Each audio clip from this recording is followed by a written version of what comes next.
നമസ്കാരം. നമസ്കാരം. ഇന്ന് തിരുവനന്തപുരം നഗരസഭയിൽ വലിയ വലിയ കയ്യാങ്കളിയൊക്കെ കണ്ടു.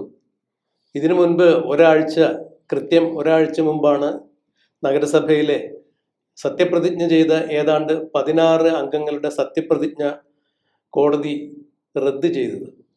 അതായത് ഓരോരുത്തരും അവരവർക്ക് ഇഷ്ടമുള്ള നാമത്തിലാണ് സത്യപ്രതിജ്ഞ ചെയ്തത്. ഇന്ത്യൻ ഭരണഘടനയെ സംബന്ധിച്ചിടത്തോളം ജനാധിപത്യപരമായ രീതിയിൽ തിരഞ്ഞെടുക്കപ്പെടുന്ന ജനപ്രതിനിധികൾ സത്യപ്രതിജ്ഞ ചെയ്യുന്നതിന് കൃത്യമായ ഒരു സ്ക്രിപ്റ്റ് തയ്യാറാക്കി വെച്ചിട്ടുണ്ട്. ഒന്നുകിൽ ദൈവനാമത്തിൽ സത്യപ്രതിജ്ഞ ചെയ്യാം, അല്ല എന്നുണ്ടെങ്കിൽ ദൃഢപ്രതിജ്ഞ ചെയ്യണം. ഇതാണ് ഇന്ത്യയുടെ ഒരു സത്യപ്രതിജ്ഞാ രീതി. അത് തദ്ദേശ സ്വയംഭരണ സ്ഥാപനത്തിലേക്കുള്ള തെരഞ്ഞെടുപ്പായാലും അതുപോലെ നിയമസഭയിലേക്കോ പാർലമെന്റിലേക്കോ എങ്ങോട്ടുള്ള തെരഞ്ഞെടുപ്പാണെങ്കിലും ഇന്ത്യയുടെ പൊതുവായ ജനാധിപത്യ രീതി ഇത് തന്നെയാണ്. ഇതിന് വിരുദ്ധമായി പലരും മുൻപ് ചില മുസ്ലിം ലീഗ് ജനപ്രതിനിധികൾ തിരഞ്ഞെടുക്കപ്പെടുമ്പോൾ അള്ളാഹുവിൻ്റെ നാമത്തിൽ സത്യപ്രതിജ്ഞ ചെയ്തിട്ടുണ്ട്. ഇപ്പോൾ കണ്ണൂർ നഗരസഭയുമായി ബന്ധപ്പെട്ട് ഇങ്ങനെ SDPIയുടെ പ്രവർത്തകരാണ് എന്ന് തോന്നുന്നു, അവർ അള്ളാഹുവിൻ്റെ നാമത്തിൽ സത്യപ്രതിജ്ഞ ചെയ്യുന്നു. മുസ്ലിം ലീഗിൻ്റെ നേതാക്കന്മാർ നിയമസഭയിൽ ആദ്യകാലത്ത് അള്ളാഹുവിൻ്റെ നാമത്തിൽ സത്യപ്രതിജ്ഞ ചെയ്തിരുന്നു. എന്നാൽ ഈ കഴിഞ്ഞ നിയമസഭാ തെരഞ്ഞെടുപ്പിൽ വിജയിച്ചെത്തിയവർ ദൈവനാമത്തിലാണ് സത്യപ്രതിജ്ഞ ചെയ്തത്. സാധാരണഗതിയിൽ ഇടതുപക്ഷത്തു നിന്നുള്ള ജനപ്രതിനിധികളാണ് ദൃഢപ്രതിജ്ഞ ചെയ്യാറുള്ളത്. അല്ല എന്നുണ്ടെങ്കിൽ ദൈവവിശ്വാസമില്ലാത്ത ആളുകൾ, അവർ മറ്റേതെങ്കിലും ശക്തികളിൽ വിശ്വസിക്കുന്നില്ല, അതുകൊണ്ട് ദൃഢപ്രതിജ്ഞ ചെയ്യുന്നു. ഏതു തന്നെയായാലും ജനാധിപത്യപരമായ രീതിയിൽ തിരഞ്ഞെടുക്കപ്പെടുന്ന ജനപ്രതിനിധികൾ ജനഹിതമനുസരിച്ചാണ് പ്രവർത്തിക്കേണ്ടത്. അതുകൊണ്ട് ഓരോരുത്തരുടെ വിശ്വാസ സങ്കല്പങ്ങളെ മുറുകെ പിടിക്കാൻ എല്ലാവർക്കും അധികാരമുണ്ട്, പൗരാവകാശമുണ്ട്.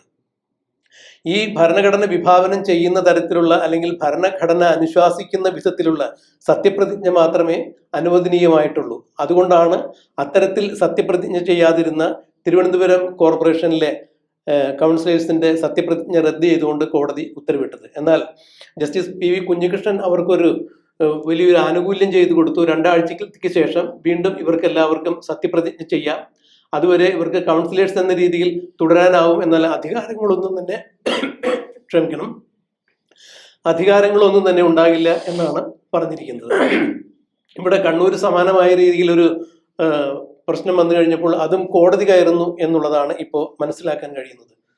ശരിക്കും പറഞ്ഞാൽ ഭാരതത്തിന്റെ ഈ സത്യപ്രതിജ്ഞ രീതിയുമായി ഭരണഘടനയുമായി ബന്ധപ്പെട്ട് നോക്കുമ്പോൾ നിയമജ്ഞരെല്ലാം വ്യാഖ്യാനിക്കുന്നത് അള്ളാഹു എന്ന് പറഞ്ഞാലും അയ്യപ്പൻ എന്ന് പറഞ്ഞാലും കർത്താവ് എന്ന് പറഞ്ഞാലും അത് ദൈവത്തിന്റെ വിവക്ഷ തന്നെയാണ്. എന്നാൽ പൊതുവെ ഭരണഘടന അനുസരിച്ച് സ്വീകരിക്കപ്പെട്ടിട്ടുള്ള സത്യപ്രതിജ്ഞാ സ്ക്രിപ്റ്റിൽ ഒന്നുകിൽ നിങ്ങൾക്ക് ദൃഢപ്രതിജ്ഞ ചെയ്യാം, അല്ല എന്നുണ്ടെങ്കിൽ ദൈവനാമത്തിൽ സത്യപ്രതിജ്ഞ ചെയ്യാം. ഇന്ത്യൻ ഭരണഘടന അനുശാസിക്കുന്നവർ ഇന്ത്യൻ ജനാധിപത്യപരമായ രീതിയിൽ ഇന്ത്യൻ ജനാധിപത്യത്തെയും ഭരണഘടനയെയും മുറുകെ പിടിക്കുന്നവർ തന്നെയാണല്ലോ പൊതുപ്രവർത്തകർ എന്ന് പറഞ്ഞ് പൊതു രംഗത്തേക്ക് ഇറങ്ങുന്നത്, സേവനത്തിന് ഇറങ്ങുന്നത്. അതുകൊണ്ട് ഇന്ത്യൻ ഭരണഘടന അനുശാസിക്കുന്ന അത്തരം ചിട്ടവട്ടങ്ങൾ പാലിക്കാൻ എല്ലാവരും ബാധ്യസ്ഥരായിരിക്കണം.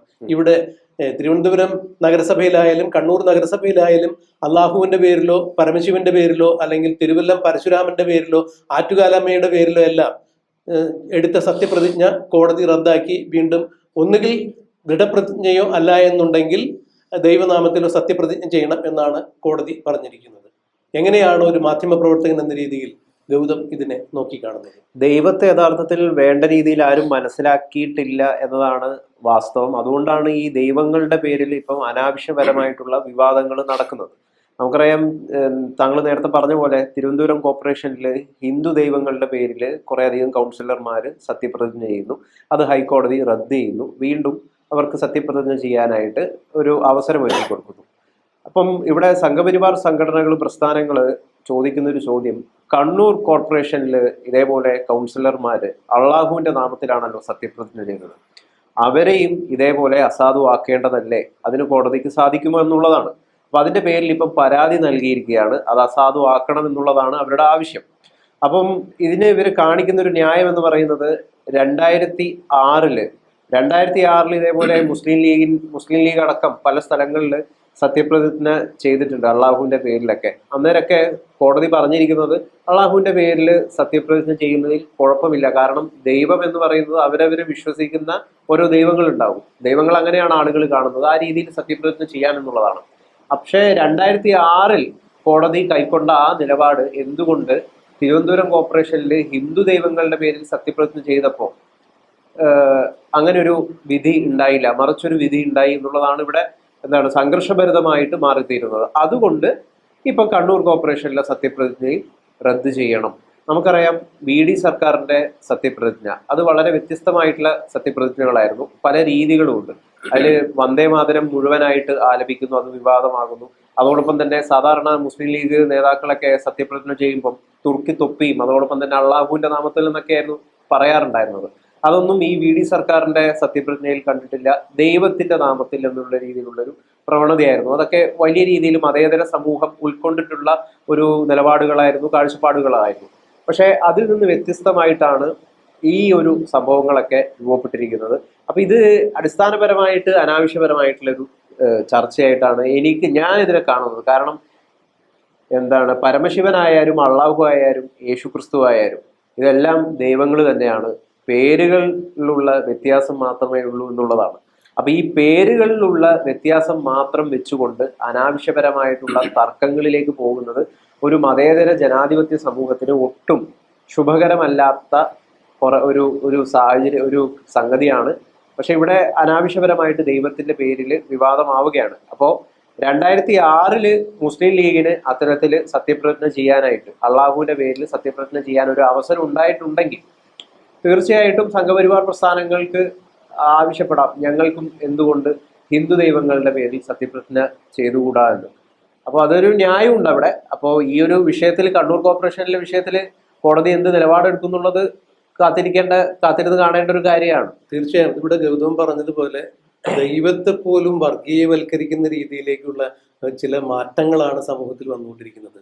ഈശ്വരൻ എന്ന് പറഞ്ഞാലും ദൈവം എന്ന് പറഞ്ഞാലും അള്ളാഹു എന്ന് പറഞ്ഞാലും ആ ഒരു ദൈവസങ്കല്പത്തിലുള്ള വിവക്ഷ ഒന്ന് തന്നെയാണെന്ന് പറയുന്നുണ്ടെങ്കിലും പൊതുവെ ഭരണഘടനാപരമായ രീതികൾ അനുശ്വാസിക്കാനും ഭരണഘടന അനുശ്വാസിക്കുന്ന രീതികൾ പാലിക്കാനും പൊതുപ്രവർത്തകർ ബാധ്യസ്ഥരാണ്. അപ്പോൾ നമ്മുടെ ഭരണഘടന അനുസരിക്കുന്ന രീതിയിലാണ് നമുക്കത് ചെയ്യാൻ സാധിക്കുക. അപ്പോൾ സത്യപ്രതിജ്ഞ ചെയ്യുമ്പോൾ ദൃഢപ്രതിജ്ഞ അല്ല എന്നുണ്ടെങ്കിൽ ദൈവനാമത്തിലാകുമ്പോൾ ആ ദൈവത്തിന്റെ വിവക്ഷയിൽ അള്ളാഹുവും കർത്താവും അയ്യപ്പനും പരശുരാമനും ഒക്കെ വരും എന്ന് തന്നെ ചൂണ്ടിക്കാണിക്കപ്പെടുമ്പോൾ അല്ല ഞാൻ ഇങ്ങനെയേ ചെയ്യൂ എന്നുള്ള വാശി പിടിക്കുമ്പോൾ ഒരു മതനിരപേക്ഷ സമൂഹത്തിന് അല്ല എന്നുണ്ടെങ്കിൽ അത് ഭരണഘടനയെ ചോദ്യം ചെയ്യുകയോ ഭരണഘടനയെ നിരാകരിക്കുകയോ ചെയ്യുന്ന തരത്തിലാണ് എന്നാണ് നിയമവൃത്തങ്ങൾ ചൂണ്ടിക്കാണിക്കുന്നത്. അതുകൊണ്ട് തന്നെയാണ് തിരുവനന്തപുരം കോർപ്പറേഷനിലെ സത്യപ്രതിജ്ഞ കോടതി റദ്ദ് ചെയ്തു എന്ന് പറയുമ്പോൾ തന്നെ ഒരു പ്രാവശ്യം അവർക്കൊരു അവസരം കൊടുത്തിട്ടുണ്ട്. ആ സത്യപ്രതിജ്ഞ അസാധുവാക്കിയില്ല എന്നുള്ളത് വലിയ ഭാഗ്യം തന്നെയാണ്. എന്നാൽ കണ്ണൂർ കോർപ്പറേഷനുമായി ബന്ധപ്പെട്ട് ഇങ്ങനെ ഒരു സത്യപ്രതിജ്ഞ നടന്നിട്ടുണ്ട് എന്ന് പറയുമ്പോൾ അന്ന് അതിന്റെ നിയമപരമായ നടപടികളുമായി ആരും മുന്നോട്ട് ഒരുപക്ഷെ പോയി കാണില്ല. അങ്ങനെ പോയിട്ടുണ്ടെങ്കിലായിരിക്കും ചിലപ്പോൾ അത് കോടതിയുടെ ശ്രദ്ധയിൽ വരേണ്ടത്. അങ്ങനെ കോടതി കയറിയാൽ മാത്രമല്ലേ കോടതിക്ക് അത് ഇടപെടാൻ സാധിക്കുള്ളൂ. അല്ല എന്നുണ്ടെങ്കിൽ പൊതു താല്പര്യ പ്രകാരമുള്ള ഏതെങ്കിലും വിഷയങ്ങളായിരിക്കണം വരേണ്ടത്. ഇതിപ്പോ കോടതിയെ സംബന്ധിച്ചിടത്തോളം കോടതിയുടെ മുമ്പിലെത്തുന്ന കേസുകൾ തന്നെ പരിഗണിക്കാൻ സമയം കിട്ടാതിരിക്കുന്ന അത്രത്തോളം കേസിന്റെ ബാഹല്യമുണ്ട്. അപ്പൊ ഇവിടെ ഇപ്പോ ഗൗതം സൂചിപ്പിച്ചതുപോലെ ദൈവത്തെ ശരിയായ രീതിയിൽ മനസ്സിലാക്കാത്ത ആളുകളാണോ ഇങ്ങനെ അള്ളാഹുവെന്നും കർത്താവെന്നും അയ്യപ്പനും പരമേശ്വരനും എന്നൊക്കെ പറഞ്ഞ് തല്ലുപിടിക്കുന്നത് എന്നുള്ളത് അറിയില്ല. എന്തായാലും ഒരു കാര്യം നമുക്ക് തീർത്ത് പറയാൻ സാധിക്കും, ഓരോരുത്തരുടെയും വിശ്വാസ സങ്കല്പങ്ങൾക്ക് അനുസരിച്ച് ജീവിക്കുവാൻ ഭരണഘടന അവർക്ക് അനുവാദം നൽകുന്നുണ്ട്, ഭരണഘടന അവർക്ക് പൂർണ്ണ സ്വാതന്ത്ര്യം നൽകുന്നുണ്ട്. എന്നാൽ ഒരുത്തൻ അവന്റെ വിശ്വാസ പ്രമാണങ്ങൾക്ക് അത് പാലിക്കുന്നതിന് വേണ്ടി അവരുടെ മതവിശ്വാസങ്ങളെയോ വിശ്വാസ പ്രമാണങ്ങളെയോ തള്ളിപ്പറയുകയോ നിരാകരിക്കുകയോ ചെയ്താൽ അത് ക്രിമിനൽ ഒഫൻസായി വ്യാഖ്യാനിക്കപ്പെടുന്നു. ഇവിടെ 2006 കേരള നിയമസഭാ തെരഞ്ഞെടുപ്പിൽ മുസ്ലിം ലീഗിന്റെ 11ഓളം വരുന്ന MLA-മാരാണ് അള്ളാഹുവിന്റെ നാമത്തിൽ സത്യപ്രതിജ്ഞ ചെയ്തത്. അപ്പൊ അത് ഭരണഘടനാ വിരുദ്ധമാണെന്ന് കാണിച്ചുകൊണ്ട് ആ സമയത്ത് ഹർജി സമർപ്പിക്കപ്പെട്ടു. അപ്പൊ അന്ന് ഹൈക്കോടതി എടുത്തൊരു നിലപാട് എന്ന് പറയുന്നത് ഒരു തിരഞ്ഞെടുക്കപ്പെട്ട അംഗം സത്യപ്രതിജ്ഞ ചെയ്യേണ്ടത് താൻ വിശ്വസിക്കുന്ന ദൈവത്തിന്റെ നാമത്തിലാണ്. ഭരണഘടനയുടെ 3-ാം ഷെഡ്യൂളിലെ I do swear in the name of God എന്ന വാചകത്തിലെ ദൈവം, ഗോഡ് എന്ന പദത്തിൽ അള്ളാഹു ഉൾപ്പെടുന്നു എന്നാണ് അന്ന് കണ്ടെത്തിയിരിക്കുന്നത്. അതുകൊണ്ട് തന്നെ അള്ളാഹുവിന്റെ നാമത്തിൽ സത്യപ്രതിജ്ഞ ചെയ്തത് ഭരണഘടനാപരമായിട്ട് വിരുദ്ധമല്ല എന്നാണ് അന്ന് കോടതി വിലയിരുത്തിയത്. അങ്ങനെയാണെങ്കിൽ തീർച്ചയായിട്ടും സംഘപരിവാർ പ്രസ്ഥാനങ്ങൾക്ക് ന്യായം ചെലുത്താം. ഞങ്ങള് ദൈവത്തെ കാണുന്നത് ഞങ്ങളുടേതായ ദൈവത്തിന്റെ പേരിലാണ്, ഹിന്ദു ദൈവം എന്നുള്ള പേരിലാണ്. അല്ല അപ്പൊ എന്തായാലും അതുകൊണ്ട് എന്തിനാണ് അപ്പൊ അതും അസാധുവാക്കേണ്ട ആവശ്യം എന്താണ്? അള്ളാഹുവിന് മാത്രമേ ആ പരിരക്ഷ ലഭിക്കുകയുള്ളൂ എന്നുള്ളൊരു ചോദ്യം തീർച്ചയായിട്ടും ഉയരുന്നുണ്ട്. അല്ല, ചോദ്യത്തിന് പ്രസക്തിയുണ്ട്. ഒരു വിഭാഗത്തിന് അങ്ങനെ ആകാമെന്നുണ്ടെങ്കിൽ എന്തുകൊണ്ട് ഞങ്ങൾക്ക് ഇങ്ങനെ ആയിക്കൂടാ എന്നുള്ളത്. പക്ഷെ അവിടെ ഭരണഘടന അനുശാസിക്കുന്ന തരത്തിലുള്ള കാര്യങ്ങളായിരിക്കും, അല്ലെങ്കിൽ നിയമപരമായ കാര്യങ്ങളായിരിക്കും കോടതി പരിഗണിക്കുക. ഇവിടെ ജസ്റ്റിസ് PV കുഞ്ഞികൃഷ്ണൻ ഏത് തരത്തിലാണ് ഇതിനെ കണക്കിലെടുത്തിരിക്കുന്നത്? എന്തായാലും നിയമം കൃത്യമായി കൈകാര്യം ചെയ്യുന്ന ഒരാള്, പ്രത്യേകിച്ച് അത് അദ്ദേഹം നമ്മൾ ജഡ്ജിമാരുടെയൊക്കെ മതമോ ജാതിയോ ഒന്നും പരാമർശിക്കുന്നത് പോലും തെറ്റ് തന്നെയാണ് എന്നുള്ളതാണ് വിവക്ഷിക്കപ്പെടുന്നത്. എങ്കിലും ഇപ്പോൾ അദ്ദേഹം ഹിന്ദു ആയിട്ടുള്ള, അല്ലെങ്കിൽ ഹിന്ദു സമൂഹത്തിൽ ജനിച്ചിട്ടുള്ള ഒരാള് പരശുരാമന്റെയോ അല്ലെങ്കിൽ തിരുവല്ലം പരമേശ്വരന്റെയോ ആറ്റുകാലമ്മയുടെയോ എല്ലാം പേരിൽ എടുത്ത സത്യപ്രതിജ്ഞ അത് ഭരണഘടനാ ലംഘനമാണ് എന്ന് പറഞ്ഞ് ചൂണ്ടിക്കാണിച്ചുകൊണ്ട് വീണ്ടും സത്യപ്രതിജ്ഞ ചെയ്യാൻ അദ്ദേഹം ഒരു അവസരം കൊടുക്കുമ്പോൾ തീർച്ചയായും അതിന്റെ നിയമവശങ്ങൾ പരിശോധിച്ചുകൊണ്ട് തന്നെ ആയിരിക്കാം. എന്തായാലും ഈ ജനാധിപത്യപരമായ രീതിയിൽ തെരഞ്ഞെടുക്കപ്പെടുന്ന ആളുകൾ ഭരണഘടന അനുശാസിക്കുന്ന രീതിയിൽ ഇത്തരം കാര്യങ്ങൾ നോക്കിക്കാണുക. ഇതൊരു വിവാദമാക്കേണ്ടതിന്റെയോ അല്ല എന്നുണ്ടെങ്കിൽ ഇത് ഒരു നിരപേക്ഷ സമൂഹത്തിന് ഏത് തരത്തിലുള്ള നിരക്കുന്ന പ്രവൃത്തി ആയിരിക്കണം എന്നിൽ നിന്നുണ്ടാകേണ്ടത്. അവനവന്റെ വിശ്വാസം മുറുകെ പിടിക്കുമ്പോൾ തന്നെ ഭരണഘടനയെ വെല്ലുവിളിക്കുന്ന തരത്തിലാകരുത്, നിയമത്തെ നീതിയെ വെല്ലുവിളിക്കുന്ന തരത്തിലായിരിക്കരുത് എൻ്റെ ജനാധിപത്യ ബോധം എന്നുള്ള ഒരു ധാരണയെങ്കിലും. എന്തായാലും തിരുവനന്തപുരം കോർപ്പറേഷനിലെ ജനാധിപത്യത്തെ വെല്ലുവിളിക്കുകയോ ഭരണഘടനയെ തെറ്റായി ചിത്രീകരിച്ചുകൊണ്ടുള്ള സത്യപ്രതിജ്ഞ ഒന്നും നടന്നിട്ടില്ല. കാരണം 2006 കോടതിയുടെ വിധിയാണ് അതിന്റെ അടിസ്ഥാനം. അപ്പൊ ഇവിടെ എന്റെ ഒരു പ്രധാനപ്പെട്ട ഒരു കോടതിക്ക് എല്ലാ ബഹുമാനവും നൽകിക്കൊണ്ട് ചോദിക്കുകയാണ്, ദൈവത്തിന്റെ പേരിൽ കലാപം ഉണ്ടാക്കാനുള്ള ഒരു അവസരം കോടതികൾ പോലും സൃഷ്ടിച്ചു കൊടുക്കുകയാണോ എന്ന് നമുക്ക് സംശയിച്ചു. ഗൗതം, ഇപ്പൊ ഈ പറഞ്ഞതുപോലെ ഈ പല സമയത്തായിട്ട് നിയമങ്ങളിൽ പല പരിഷ്കരണങ്ങൾ വരുത്തുന്നുണ്ട്. അപ്പോൾ ഏത് തരത്തിലാണ് ഇത്തരം ഒരു നിരീക്ഷണം കോടതി നടത്തിയിരിക്കുന്നത് എന്നുള്ള, അല്ലെങ്കിൽ അതിന്റെ നിയമപരമായ വശങ്ങൾ വ്യാഖ്യാനിക്കാൻ ഇപ്പോഴത്തെ ഒരു നിലയിൽ എനിക്ക് സാധ്യമല്ല. അതുകൊണ്ട് തന്നെ ഏത് തരത്തിലുള്ള ഒരു വീക്ഷണമാണ് ആ ജഡ്ജിയുടെ ഭാഗത്തു നിന്നുണ്ടായിരിക്കുന്നതെന്ന് നമുക്കറിയില്ല. എന്തായാലും നിയമപരമായ സാധ്യതകൾ പരിശോധിച്ചത് കൊണ്ടായിരിക്കണം ഏതെങ്കിലും ഒരു മതവിഭാഗത്തെ ഇകഴ്ത്തുന്നതിനോ അല്ലെങ്കിൽ ഏതെങ്കിലും ഒരു മതവിഭാഗത്തെ പുകഴ്ത്തുന്നതിനു വേണ്ടി നീതിയുക്തമായ ഒരു തീരുമാനം കൈക്കൊള്ളാതെ നീതിപീഠത്തിന്റെ ഭാഗത്തു നിന്ന് അങ്ങനെ ഒരു പാഷ്വാലിറ്റി കാണിക്കും എന്ന് ഞാൻ വിശ്വസിക്കുന്നില്ല. എന്താണ്, ഏത് തരത്തിലുള്ള ഒരു നിയമവ്യാഖ്യാനമാണ് അവിടെ നൽകിയിരിക്കുന്നത് കണ്ടെത്തേണ്ടിയിരിക്കുന്നു.